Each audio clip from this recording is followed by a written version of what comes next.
Delighted to be joined now by the wonderful Maya Forstater. She's Chief Executive of Sex Matters to discuss, well, a small victory. We had to celebrate these moments, a small victory for common sense when it comes to trans madness. Good afternoon to you, Maya. Hello, Julia. Thank you so much for joining us. I mean, there may well be small victories, bigger victories with Donald Trump being elected. I'm sure a man you and I don't hold a candle for, but as a human being. But in terms of the trans madness in America, this may well help things. But small victories here in the UK involving a woman called Roz Adams who worked for a rape crisis centre, and JK Rowling is among those cheering on what's happened. Tell us what's happened to her. So Roz Adams worked at Edinburgh Rape Crisis Centre, where she learnt when she got there that they said trans women are women, and they employed a man who identifies as a woman as the chief executive of the centre. And so she became worried that she couldn't tell users of the centre clearly that there are no men here.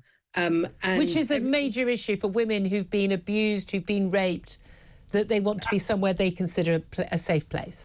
Absolutely, and it was advertised as being a service that was by women for women, and yet she knew that there was a man who was running the organisation, and also she had colleagues who were female but who identified as non-binary, and so they changed their name, or one of them changed her name to something ambiguous. And Roz asked, well, how do I explain to users that they will be seen by a woman, a woman who calls herself they, them, fine. But what the users want to know is, am I going to be seen by a woman? And she was accused of being transphobic.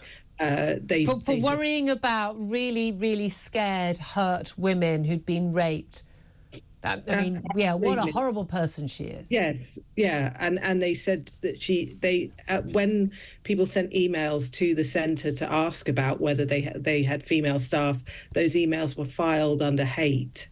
The culture of the place was just not focused on the people that they should be concerned about, which is the women who've been raped. It was focused on the identity of the staff, and so Roz tried to ask very careful questions about this, and she was subject to a heresy hunt and driven out of the organisation. And now she's won her tribunal, and not only has she got financial compensation, but the tribunal has just said that Edinburgh Rape Crisis Centre needs to apologise to her, needs to admit that it discriminated against and harassed her, and that nothing that she did was bullying or harassment towards them. Yeah, a proper victory, and again, a £70,000 payout. That said, the trauma, the difficulty that people go through when this happens to them, most people don't push the tribunal, most people don't get the publicity, they don't get that payback.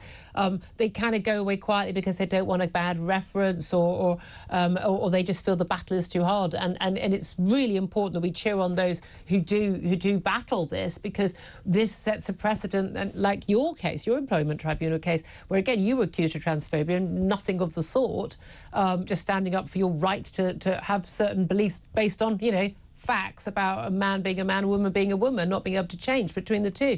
And it's really important that that is established, that is a protected belief, because we shouldn't need to protect facts from the law, but apparently we do these days.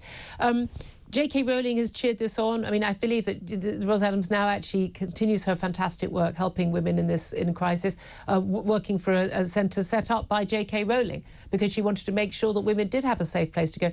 But it is so extraordinary that in so many of the so-called sort of caring, charities, and in NHS and in schools and all these charities and all these bodies that they care so much about people, and yet they'll put the needs of a man who wants to identify as a woman above the needs of people who are genuinely vulnerable and in distress.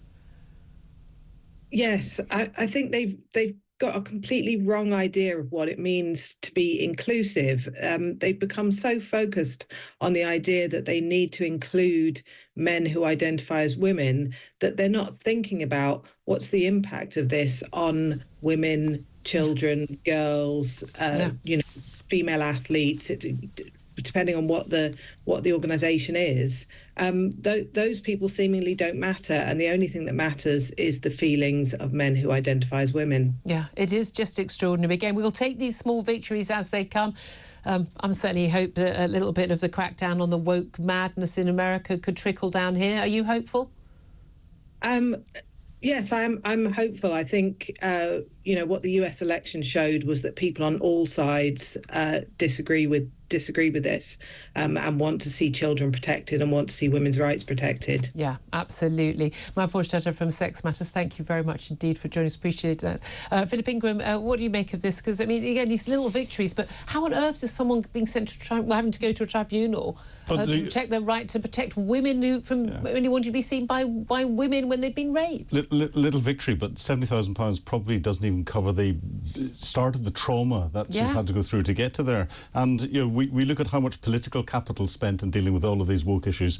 I wonder how much physical money's been spent on it as well. Taxpayers' money, our money. Yeah, absolutely, absolutely. And again, I mean, if you're working rape crisis and you're not putting the needs of the women who've been raped first, you're a very strange human being. Yes, indeed. exactly. You really are. 100%.